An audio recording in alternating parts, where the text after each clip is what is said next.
What's going on, everybody? My name is Ben and welcome back to the bench for a brand new episode here on our Eduard 148 scale P-39. Today we are moving on with some basic assembly, so let's go ahead and grab the kit and let's get started. Now over the last couple of days I've been looking through my references and I found a couple of books online, and I did download an ebook from Squadron. Of course I've got my detail and scale right here, but I've been doing a little bit of thinking and comparing, and I think what I want to go ahead and do is I'm going to focus on one P-39 first, and we're going to go ahead and pull our Russian decals and our Quinta set and hold those for later. Now, I don't know if you guys want to see me build the Russian one along with the American one, but I think we're going to focus first on the P-39Q, this one right here, and get that all wrapped up. Then if you guys want to see me do the Russian version right here as well, I can. I'm going to go with White 100 more than likely, but if that's going to be too much Airacobra for everybody, I might just stick it off on the side, do it later, or maybe do a short or something like that.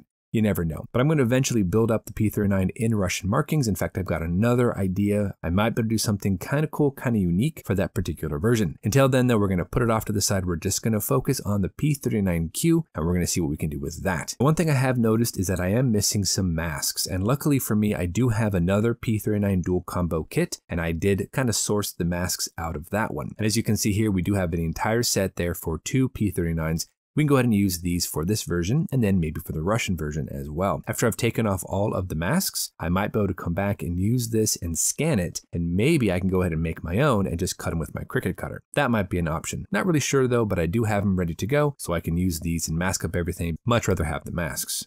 So let's go ahead and jump on in here. We're going to start our first time lapse, and I'm going to work on the basic cockpit assembly. I want to go ahead and just start with the overall PE parts. I want to drill out some of the details. I want to go ahead and add in some of the levers and dials and whatnot. Whatever we got to do, let's go ahead and start our construction phase, and hopefully this goes well. All right, let's jump in there, guys. Let's start having some fun.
All right, everybody, we are back, and so far so good. We are moving from the cockpit over to the wings. I want to go ahead and start working on the lower portion of the wings, start adding in some of the details. So far, the cockpit has gone together beautifully. I've left off a couple of parts because it might make it a little easier to paint. So I don't have the seat on there. I didn't glue down the instrument panels. I think we are in good position to go ahead and prime and paint. But I want to go ahead and first work on some of the sub-assemblies. The basic wheelbase, I'm going to add in the floor of those. I want to build up the gun pods. I want to go ahead and seal off a couple of openings that we don't need, and then drop in the intakes and maybe even the oil coolers. Whatever I can put on that's not going to interfere with painting, I'm going to go ahead and do right here. So let's jump back into our time lapse. Let's go ahead and work on the basic wing assembly just on the lower portion. Get those intakes, PE parts, gun pods, whatever we can do. Add in some more details, and we'll be back and I'll show you guys what we come up with.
And with that, everybody, we are done for today. We've actually done quite a bit of work there. We've worked on the lower portion of the wings, and that has turned out to be really, really fun. And of course, we did add in our cockpit, and we've got some extra spare parts here and there. And I got to say, the parts and pieces so far are going together really, really well. This kit may be older, but so far, it's building up quite nicely. Now, as you can see from the front section here, I did include the nose weight. That is glued together with a little bit of super glue, and it is significantly heavy. So I think we're going to be okay to go ahead and drop that in. Shouldn't need any additional weight, but I do have to go ahead and prime and paint all of this, and so that's going to be next episode. I also went ahead and built up some of the PE parts like the instrument panel, and we have that right here. It's going to go somewhere right around this area. We're going to glue that in, and we'll go ahead and dry brush it a little bit to bring out some of the details, and then I think we're good with that. Of course, the seat and the seat belts and all that good stuff, but we're going to wait until after we prime and paint because that would make it a whole lot easier. Now, just because I'm using PE parts doesn't mean I want to use PE for everything. The instrument panel does have the very ends of the 50 caliber machine guns poking through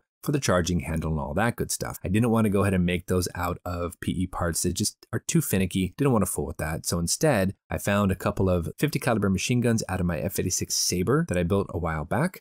We're going to use those and just kind of put those in there and add a bit more detail. And also a quick word on the radio. We have the kit part right here, which can drop down and glue in right there. And that looks fine. I don't really have a problem with it, but we are given some PE parts for that. And I went ahead and built that up, and you can see the difference. It's a lot bigger. It looks massive compared to the kit part, and it's got a lot more detail on the side, a little bit extra here and there as well. So that's all well and good. However, I've got a little bit of a conundrum. This is a reference photo of a P-39N. As you can see, the radio looks very similar similar to what we have in the kit. We've got some wires hanging off of it. Looks pretty cool. And I think this is what the kit is designed to be built as. However, another section of the book does show a P-39Q, and you can see the difference in this particular radio equipment setup. There's a lot more here, wires, boxes of things, I don't know what they are. So I went ahead and I, just for fun, decided to try to make a couple of extra parts and see if I couldn't recreate that. So I went ahead and went to my spares box and I found a bunch of parts from a P-38 aircraft, and I think I've come up with something that looks similar to the picture. It's not going to be perfect, mind you. I don't have the parts and pieces, and I don't even know why the radio equipment is different, but I thought I would just go ahead and make up some parts and pieces real quick here, just in case I wanted to try something different. It's not exactly perfect, mind you. It doesn't have all the different switches and dials and whatnot. However, it does give you a general idea of that picture, and you can kind of see what I'm doing here. I'm just kind of placing things where they might go if we actually use this setup. And again, I don't know why this is different. All the reference photos I have seen from P-39Qs and whatnot, they all have the single radio. So I don't know what this configuration is. I don't know if I want to even use it, but I thought I'd make up the parts just in case. So you guys tell me what you think. Should I use somewhat of a different layout? Should I use the kit part? Or should I go ahead and forego that and grab the giant PE part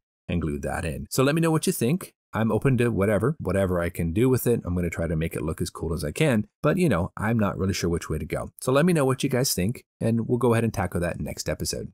And after I had most of the work done there on the cockpit, I shifted over to the wings. And as you can see, I did a little bit of work here and there, adding in some of the detail parts, and I think it's coming along quite nicely. So far so good. Part fit has been, again, very decent on this kit, so I'm having a blast with everything so far. Now, since I'm building the P-39Q, the Q was equipped, at least at the beginning, with gun pods that were removable, and as you can see here, I did go ahead and build them up. It does have an opening right there in the front for either the barrel or a barrel shroud, and then these will be ready to go. You will notice though, I did come back in and I filled the outermost shell ejection ports for the 30 cals with some styrene, sanded them down, and got them ready. Because as far as I know, and as far as I've been told and read online, these shell ejection ports didn't exist on the Q. So I wanted to go ahead and make sure that you couldn't see any of those openings when you glue on the gondolas. So I decided let's just fill the outermost versions because the inner ones are covered up nicely when you go ahead and glue these gondolas onto the wings. And of course, I also installed the upper portion of those wheel bays that is in, and I went ahead and put on the leading edge air intakes. You can see here I do have some photo etch right behind that, so you do see that mesh looking through, and I think that honestly looks pretty cool.